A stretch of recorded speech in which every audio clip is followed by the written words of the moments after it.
Us. Hello, welcome to all you people trying to make the world a better place. Welcome to the Dead Man Walking podcast. I am your host, Repeatedly Dead Fred, author of the soon to be released memoir, The Summer I Died 20 Times, which is how I got the name Repeatedly Dead Fred, because, hey, that's what I was. Today, we are going to be talking cars and the automobile industry with Abe Linnick, who has been in the industry for a minute or two. Is it 13 40 years, years, you said? 40. 40. Like when Henry Ford invented the production line, Abe was right? around. You crank Okay. crank the front of the car to get it going.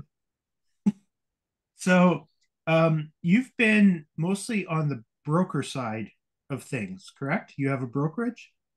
Correct. That's So correct. I think probably a lot of people, surprisingly, don't know that they can buy cars through somebody like you. So, and they have to go through the old dealership model. So, do you want to talk a little bit about what you do that's different? So, what happens is brokers attend to the needs of the customer. Dealerships have their own uh, bottom line, their own requirements. Uh, they are customer oriented, but there are other considerations.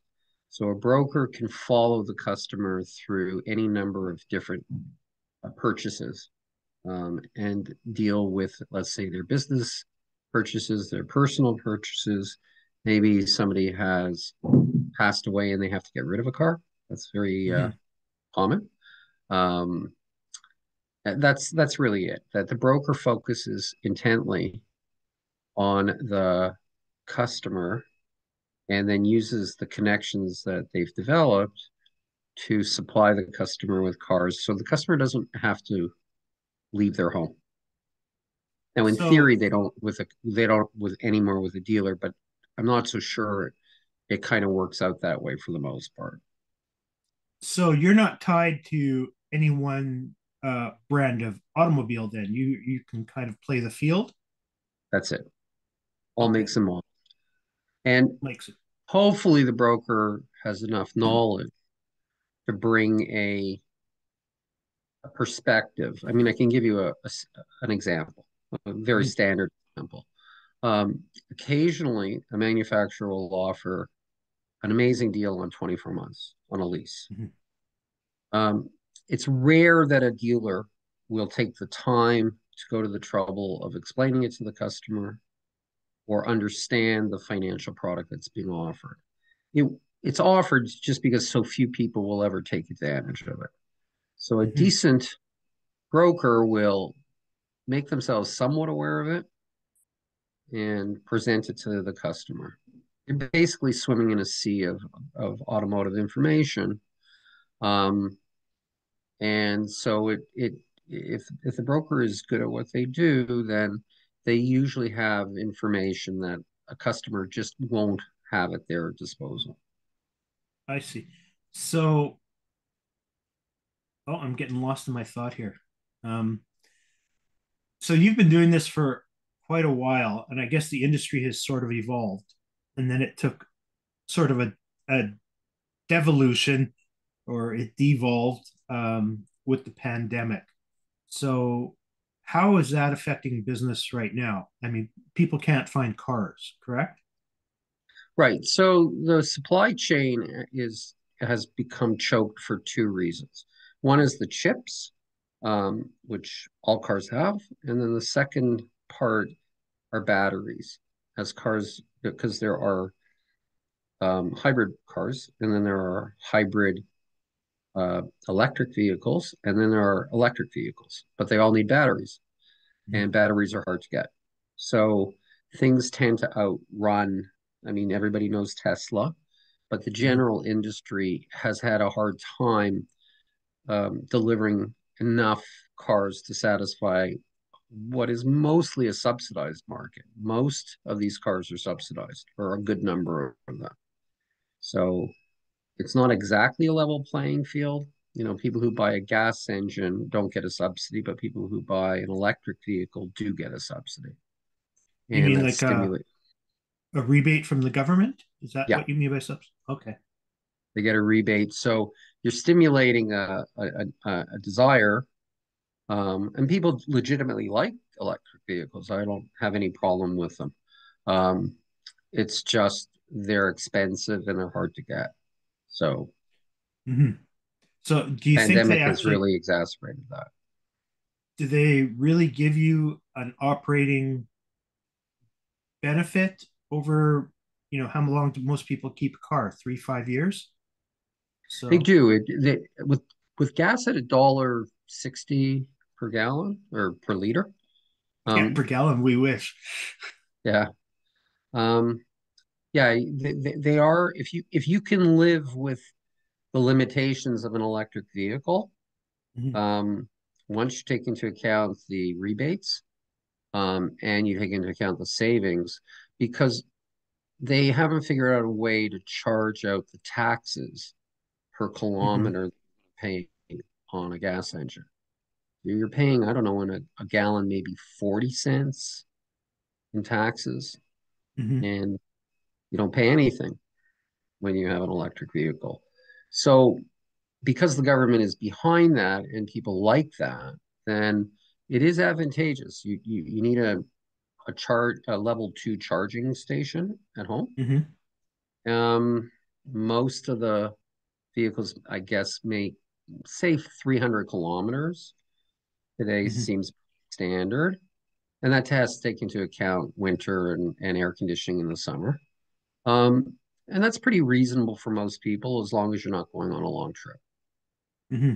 It's not so So is reasonable. is the plan, do you think, the government to roll out more and more charging stations and then eventually start taxing the charging stations much like they've charged tax gasoline? Because I don't know they whether don't want they'll to give charge away the that money.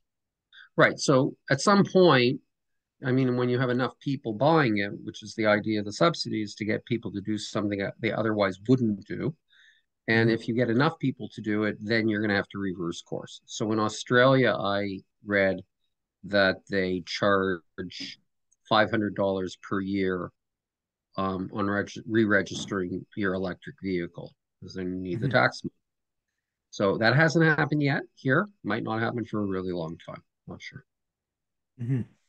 So, do you see any differences between the quality of the electric vehicles? I mean, is Tesla really that dramatically better than, what a vehicle you're going to get from VW or BMW or any other car that ends in a W? It's a complicated answer because certainly Tesla's software is from the customers that I have that drive them, the Hmm. software is head and shoulders above what the other manufacturers are able.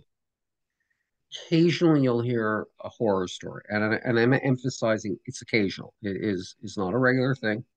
Hmm. It's irregular, but let's say the car's been in an accident and they can't get batteries for it, or there is some manufacturer's defect and they just can't get it done. Hmm. It's rare, but I have heard of it. If you're that unfortunate soul, Hmm. um, you can have your hands full. Um, but mostly I hear good things. I have a lot of customers that have Teslas and they're pretty consistent in their fact that they like them a lot. Hmm. As a bike rider, I really don't like Teslas because you can't hear them coming. Right. It's a little unnerving. Then all of a sudden you, vroom, Yeah, you you hear know, that whir like in a mhm. science fiction movie, right? Yeah, it's like the robots have become alive.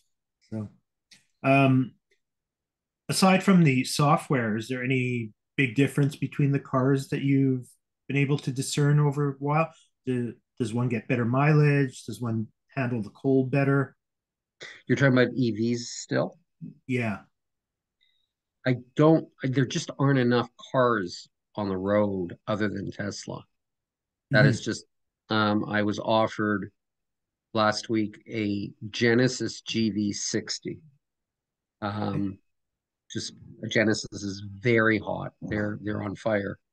Um, and so, but there's just not a lot. There's a handful of anything. There are the older models. They are from, it's the Nissan Leaf that's old, the Chevy Volt, and Hmm. Volkswagen. I forget the name of their cars. The problem with the Leaf and the Volkswagen was very limited distance, really, Hmm. really. And now um, the batteries eventually go. So if you have an EV, um, I read that replacement for the Leaf is something like $15,000. So the car is worthless. No Right. kidding. That's Right. crazy. That is a real consideration as your EV ages. Now, if you have a sorry, hybrid, Hmm. you have like a, that, and let's say the batteries were to go, it's still a gas engine. So your car's still Hmm. going to go. You just won't get the benefit of those batteries. So you're not left with a brick. Hmm. Um, but you could be left with a brick with an EV. I don't know. Um, EVs have a certain, I mean, because of the subsidy, because they're not taxing um, electricity for EVs in any meaningful way, the numbers are really skewed. I have a very hard time really understanding how it would stack up in a regular in a level playing field. Hmm. So I am always skeptical of over the top claims. That's just my nature. Hmm. Um, they don't, I've never seen an audit. I've read that there are audits, but I've never seen an audit of how much energy it takes to construct a battery and then Hmm. deconstruct it. It's when it's done and the energy that goes into that. So when you look at that on the stream and then you look at the government funding and then the lack of taxes on the electricity, it's great if you have one now. It's awesome, Hmm. but doesn't seem to me that the costs are being truly reflected in the experience. And I think the people that are on the greening of it, that there's no air pollution or anything, the mining and everything that goes on to, excuse me, get the lithium and all the other metals needed for the batteries, certainly is polluting more than car emissions, which have gone down dramatically over the last 50 years. Right. So this is always a problem with green discussions. The If you can offshore your pollution, Mhm. the way the Greens in Germany offshored pollution to the Russian pipeline, or we used to ship our renewables to China once upon a time, or India. You're not seeing, or you don't do gas exploration, and then you're asking Venezuela to pump more oil. You're not Mhm. seeing the consequences of your green. Like it looks good, but Mhm. somebody else is going to absorb the exploration costs or pollution costs. And so I usually approach these things with a great deal of skepticism. I can tell you that Volkswagen had something called blue energy with regard to diesel. Mhm. And then this is going back probably 10 years, maybe 8 Mhm. years. And then it was discovered that they had jimmied the numbers. And the Europeans were all in. Like not, the Mhm. North Americans never really bought in a big way, but the Europeans bought in a big way, and the thing fell apart. And it didn't surprise me that there was a lot of fudging of their numbers because once politics becomes part of the story, then Mhm. there's an incentive to massage numbers in such a way that it benefits whoever is trying to get the benefit. So I'm Mhm. always really skeptical about the clearly to the consumer. Right now, the benefits Mhm. are met. It's a good way to go. If somebody does it, can't I can't criticize it for a moment. Okay. Somebody mentioned to me the other day that diesel is now more expensive than regular fuel. Right, And there was a time, and I don't know how long ago this goes back, that diesel was much, much cheaper. Um, right. is diesel up just because the car manufacturers are pushing more diesel engines? Or, No, the car manufacturers, to my knowledge, uh, the only diesel left in the market. for automotive, I'm not talking about trucks now, of course, I'm Hmm. talking about just consumer cars, is Mercedes. I don't think anybody else has a diesel. They're gone. So That's probably why it's more expensive. I'm guessing though. That's a guess yeah, because I've there's also just no read that. demand left. Well, usually if there's no demand, you've got excess supply and the price would go down. So it's a little. Maybe, but you have to have an infrastructure and that's expensive. Like every gas station has to have a diesel pump. Hmm. And I'm wondering how many diesel. Now, there are lots of diesel trucks still. Trucks still run on diesel. Hmm. So big trucks, small trucks. So there's that, but there is almost no consumer demand left, almost entirely due to the problem that happened with Volkswagen. Hmm. Their whole scheme collapsed. The CEO lost his job, and it just had ramifications. So, you know, I mean, it was kind of a grift. Hmm. Grifts, Kind of. So it's just a whole cascade effect. And I still have read that I think California is on the brink of running out of diesel. right? I mean, I read that too. That's true. So I don't know it's why. I'm yeah, not it, up. it goes back to the drilling and production of fuel. And if you offshore it, I don't understand how the green people don't see you're drilling it from the same earth, just in a different location. So I'm not sure what they accomplished by. Well, my daughter, who's a doctor, sent me a thing today about marijuana that people who are obsessed with lung cancer from cigarette smoke Mhm, don't seem to have any concerns with marijuana. So, I mean, it's a different topic, but it's kind of like mhm, whose ox is being gored, and cui bono, like who benefits.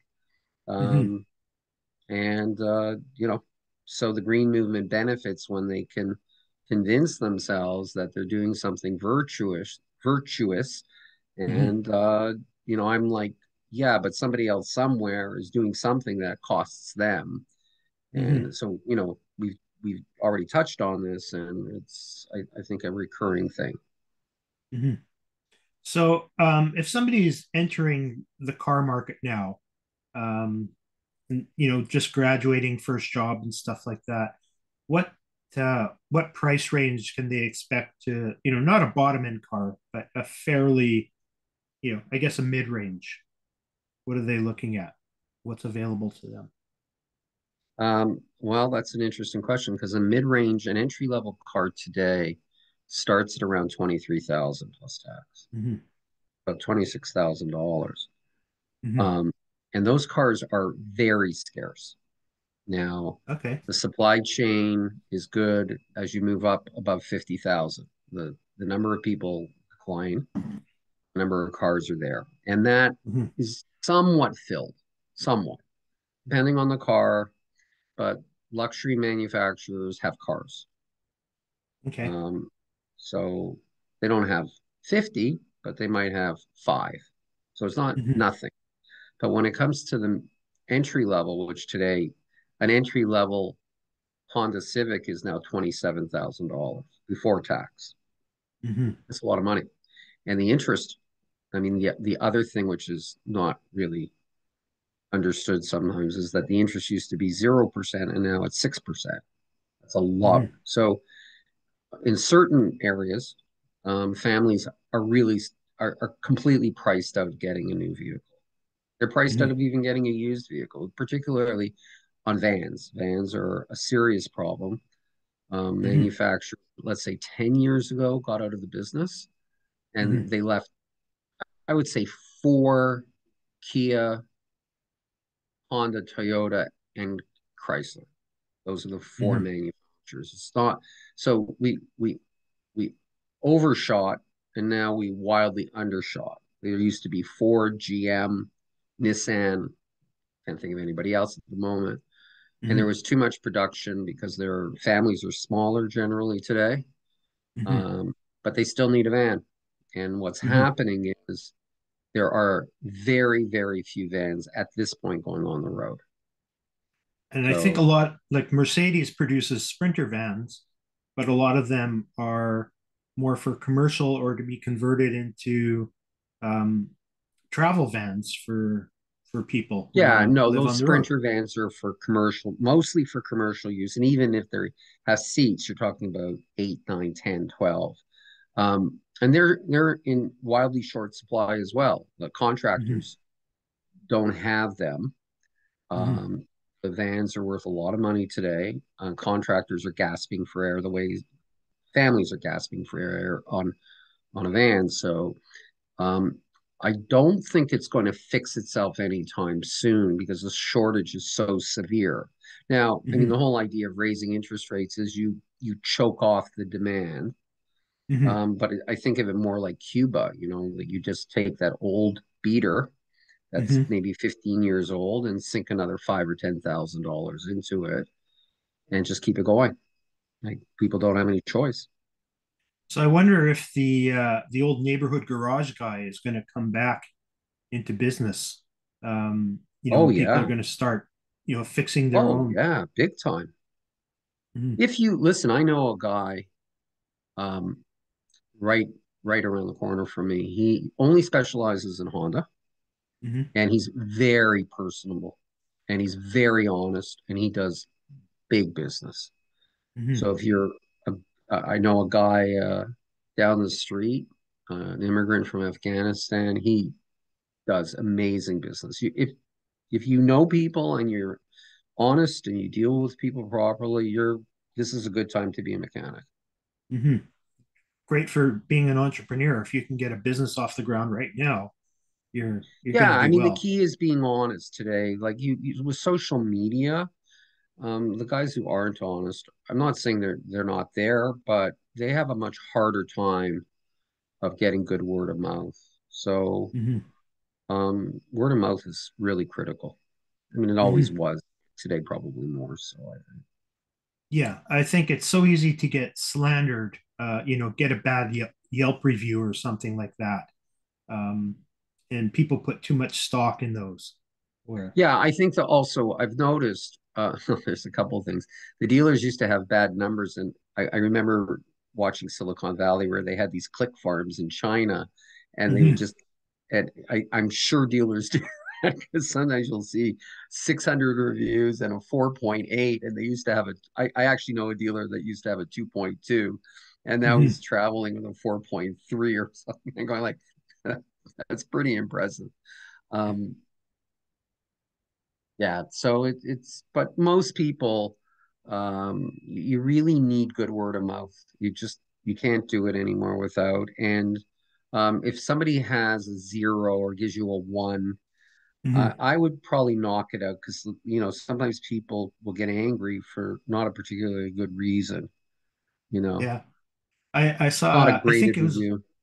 a TripAdvisor review today, and the customer was complaining that their hotel room didn't have a washroom, and and the owner of the hotel came back on and said, "I did a survey of our staff. Nobody reported a washroom missing, and nobody reported a washroom being taken out of the facility. So it was there before you came. It was there after. I don't know what happened." Well, I So, mean, a funny thing, I took my kids to South Beach maybe 5 years ago, mhm. and it was a last minute thing, and I was desperate for a place, and the place had cockroaches. It was really a disgusting Oh, place. Right, it yeah. was bad, and I just gave it a terrible review, and the algorithm comes back with like 8.6 out of 10. I'm looking at this thing like, Mhm. how how do you get it down to low? The thing was just fixed to a high number. Yeah. So, um, do you have a favorite brand, like a company that you find easier to deal with if warranty work is required, or Yeah, it's pretty predictable. My favorite brands, mostly because of high resale, are Mhm. the ones that everybody knows, which is Toyota and Honda. The Mhm. one that I think on luxury that has surpassed all expectations and really done a superb job is Genesis. I Mhm. have never had a Genesis customer ever have a complaint. not once in all That's the years I've amazing. been dealing. Yeah, it really is. And I was a skeptic because it was Hyundai, and it used to Hmm. have the Honda and Toyota in the 50s and 60s. It wasn't quality. And Genesis is customers pay seven, 800, $900 a month, and they come back and say it's the best car they've ever had. And that's Hmm. everything. They're paying the money. The reviews are important. I do listen to them. I watch them. I read them. But when it comes to people laying out their own money, um, Hmm. I take that very seriously. Genesis is incredible. Hmm. So, And it seems like Hyundai just, out of the blue, at least from the consumer end, they decided they were going to produce a car that's going to outcompete BMW or Mercedes. well, the Genesis, yes, but even on their lower end cars, what they did is they loaded up their cars with technology, and it was noticeable. You were getting Hmm. stuff on a Hyundai that you might have to pay 40 to $50,000 to get Hmm. electronic stuff. So I'm not sure how they managed to do it. Hmm. Um, but they did a very good job and they made huge inroads into the market. And eventually, another important factor is they got their own credit organization. It's very critical in my mind if you really want to move product to have Hmm. your own finances. And Hyundai, for the longest time, up until maybe 10 years ago, didn't have their own finance company. Now they do. Hmm. And And I that's a think good way. Ford and GM did, and then they sold them off. I think In GM Canada, sold it off. not Ford. I think Ford still has it. Hmm. Um, Ford Credit. Ford Credit, or it's maybe Canada Roads. It's like they've branded it so that it can handle other manufacturers. Hmm. Um, I've kind of lost track of all that stuff because I'm not in the dealerships. But Hmm. they used to do Jag, I think. Hmm. Toyota does Subaru. So there's a lot of, bigger guys taking care of the smaller guys. It's a good way to move product because the focus is just on getting metal onto the road.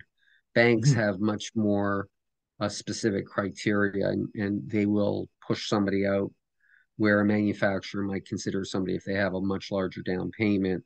I think it's been my experience that banks will look at their criteria, not necessarily and not grade it on, are we safe on this file? Hmm. So they're tougher. So is credit something that you can help customers with as well? I can. I mean, you just have experience, I don't want to make it. I don't want to play it for more than it's worth, but Hmm. Honda has their own finance source, so I would I would put somebody into a Honda. Now, I'm going from memory because I don't do a lot of Mazda, but Hmm. Mazda used to use a bank. I think they still do. They use Scotia. Hmm. So if somebody had borderline credit, I would go to a Honda before I would go to Scotia. The Hmm. banks are going to be tougher generally, and the manufacturers' finance arms, their goal is to put metal over the curb. That's been my experience. So hopefully I'm getting it right. I'm sure you have people out there that have more information than I do on this, but that seems to have been my experience in the past. I'm going to go with your experience. So before I forget, because we're getting close to having to wrap up, if somebody's in the GTA, the Greater Toronto Area, and they want to get a hold of you and talk cars and figure something out, how do they get a hold of you? So the company I own is called Ultimate Wheels to You. It's under ultimatewheels2you.com. Just so you know, I'm very proud of this. We have a perfect score on Google over Hmm. 10 years. Um, People like the service. I'm very proud of that. Um, and they can call me at my phone number, my cell number. If you want me to list it here, I can. I don't want Sure. to. Okay, 416-822-5465. Okay. And are you having a Black Friday sale or anything like that? And more like on Christmas at this Okay. point. Okay. So I think at this point, I'm going to come close to wrapping up, and I'm going Okay. to ask you to play the Dead Man Walking quiz. And All I'll right. ask you for a number from 1 to 36. And Pick one and we'll see what question comes up. So we'll go with double high, Okay. 36.